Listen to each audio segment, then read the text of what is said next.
So let's talk about why I think marriage counseling is partly right.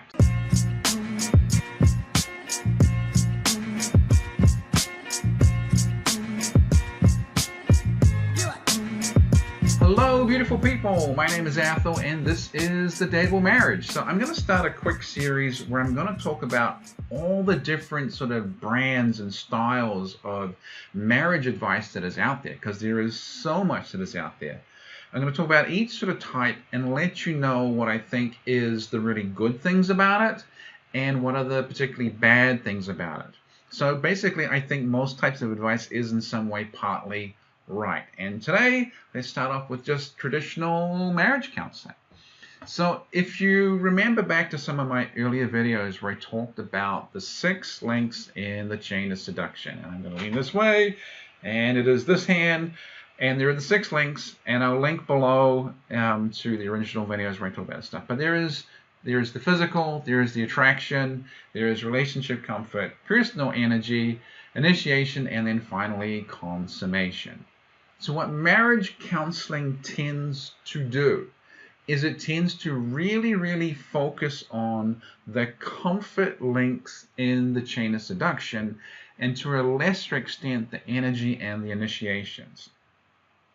But it really tends to just completely ignore the physical and the attraction links. Most marriage counseling has very little to do with that, next to no sort of thoughts about how people are truly attractive, because they tend to think everything is a communication or a comfort issue, or is something to do with hurt feelings and getting past old trauma and all that sort of stuff. And they really see that as a problem, and if the problem is there, then that's why the relationship has some sort of initiation difficulties or consummation difficulties, because if that link fails, then they do understand that getting through the rest of the chain doesn't work. Therefore, they focus really fully on the comfort links. And to a lesser extent, the energy is more like, okay, how do we run our lives? How do we share the load of our 2 careers or whatever it is? How do we balance things out in terms of energy? In terms of the initiation link, it tends to be, okay, we can't really control the sex so much, but let's really focus on all the non-sexual initiation stuff we can do. Let's talk about going on date nights, on having quality time together, on sharing tasks together, in terms of hanging out and creating some things and activities to do.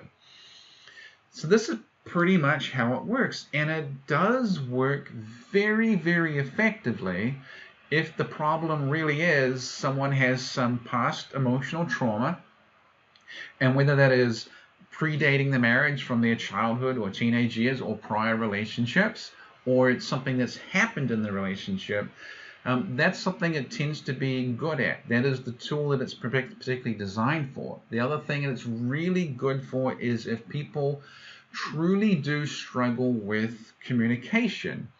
Whether that's they just can't hear their partner and not really understanding what it is they're trying to talk about, or that they are just getting emotionally flooded, either one or both sides of the couple.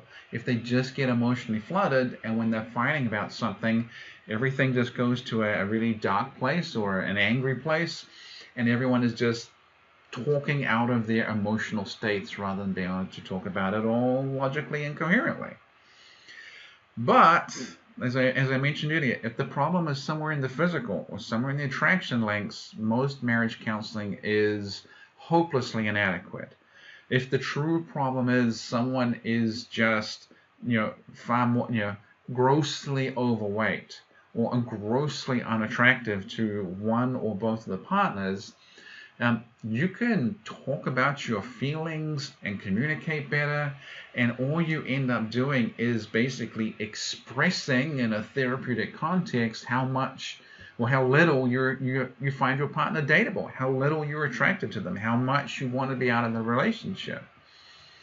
And it can actually make it all tremendously worse as all the unstated lack of attraction becomes expressly stated, and everyone gets more and more upset about things.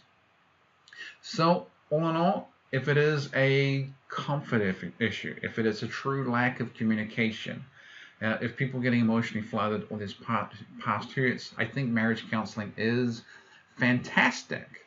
But if it's really a case like one or both of you just really have to hit the gym or work on your overall attractiveness, the best you can kind of hope for with marriage counseling, I think, is to simply try and hope that you stabilize things for a little bit while you work on the fitness, while you work on the building attraction.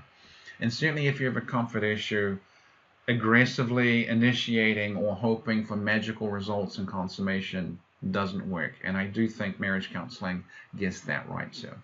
So that's it for today. Hope you liked the video, and I will be back fairly soon.